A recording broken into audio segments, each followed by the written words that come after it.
Okay, so we're up here on this steep ass 1212. Don't worry, I got my safety harness. It's here. I wouldn't come up without the harness. Not on this big ugly bastard. Yeah, 'cause it's like a 20-foot drop down to the greenery down there, and they say it's not the fall, it's the stop at the end. So we come up here anyway to look at this chimney leak that is trying to wreck this beautiful house. So try and see exactly what is going on here with this chimney. Now, I found one right off the bat, which is pretty obvious, which is the old flash card poking up through the cap. That's pretty common if you don't bend those over and hammer them down pretty good. Make sure they're not sharp and pointy. And you got a real nice job on the cap shingles running up into this pitch. Real nice. And I'm assuming that, and I hate to assume, but I'm just assuming all the step flashing is behind this brick, because I went in the attic and it appears to be more of like almost like a brick veneer than a real actual brick. So, oh, I'm out of harness. Got a rope on the harness. Yeah, oh yeah, there's flashcards in there. I see one peeking out underneath the shingle down there. So that's a good sign. At least there's some flashing in here. Which, it sucks that they did it like that. I mean, I would have rather seen it shingled and then, ran up to the brick and then step flashed up against the brick and then saw cut in an actual counter flash on it. But I'm sure that the roof was probably done before the guys got here to do the brick and everything, and that's kind of the way that goes. Unfortunately, yeah, there's still snow down there in that valley. So I'm gonna take some more looking around here, take a quick look around and see if I can't find anything else, and then we'll see what happens. So yeah, from what I can see, that is that's the leaky right there. I would imagine the water just pours in that sucker real good. The flashing's behind the brick like it's supposed to be, so that's the only real issue I can find besides this nonsense right here. The old cracked cap. That looks pretty nasty. Yeah, it is pretty nasty. Oh yeah, okay. Nice. So, looks like he's gonna need some springtime repairs, but for the winter time, I don't do roofing in the winter, just to be clear on that. So yeah, but we'll do some a little bit of caulking here with some of the world's best caulk, the old quad. I'm telling you, Moses himself used that, or Jesus, whoever it was that built the ark, that's what they used to seal the ark with, was quad. So we'll get this all quadded up and yeah, go from there. But yeah, you should see some of the houses in this area. They are just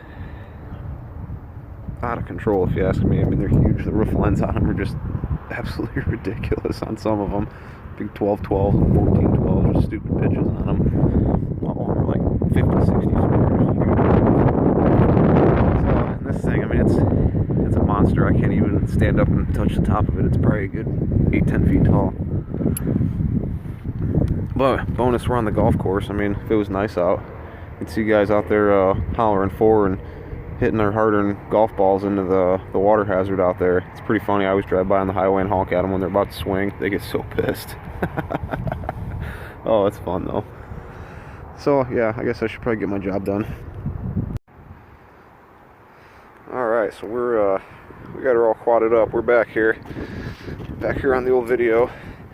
So yeah, I mean, I know it looks like a third grader was up here coloring with pudding, but it is what it is.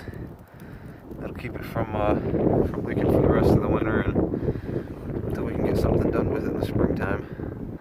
But yeah, that's that crack across that ridge there on these little crickets behind the chimneys. It's pretty common. They end up kind of steep most of the time on these big steep roofs, because most guys don't build them the way that they're supposed to, and they end up kind of steep at the peak. And that flash card popping through there, poking through that shingle is actually pretty common. I see that quite a bit. I end up fixing those quite a bit. So, yeah, hopefully this takes care of him. Got that bar down there too, just because.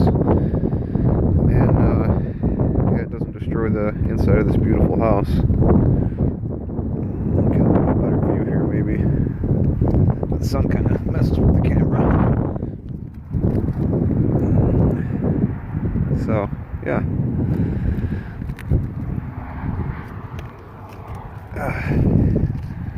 Grab the old fancy harness rope and head on up. Just be careful because they're slick. Anything over about an 8-12 gets kind of nasty. So yeah, that's how I got up. I came up. There's a little like one-story front porch right there. Come up and oh, the wind blew my cushions down. Well, that's gonna be interesting. Okay.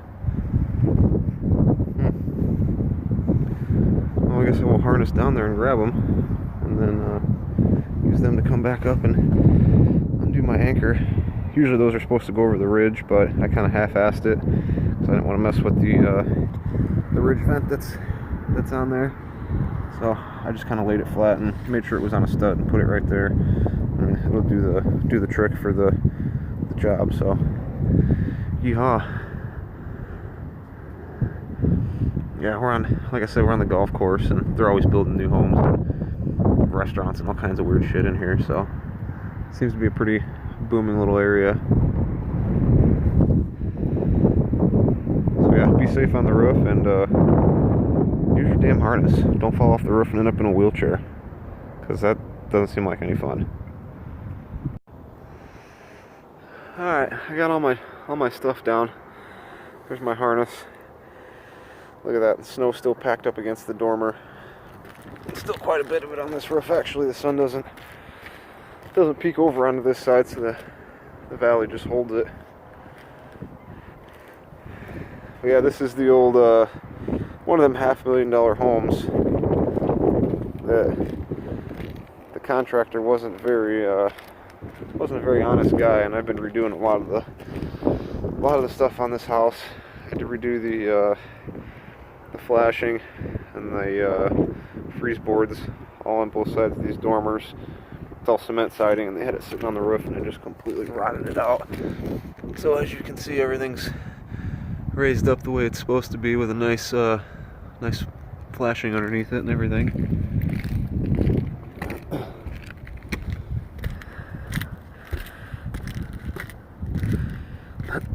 So yeah, these are the kind of things I do for money to support my fishing habit. Haven't made any fishing videos in a while, so figured I'd make a little video about what it is I do for a living. Unfortunately sometimes, and fortunately other times. Just depends on what I'm doing. So yeah, this is what I do when I'm not fishing, and this is what supports my fishing habit. It's nonsense like this. So I'm gonna get my stuff and get the hell out of here and call it a day.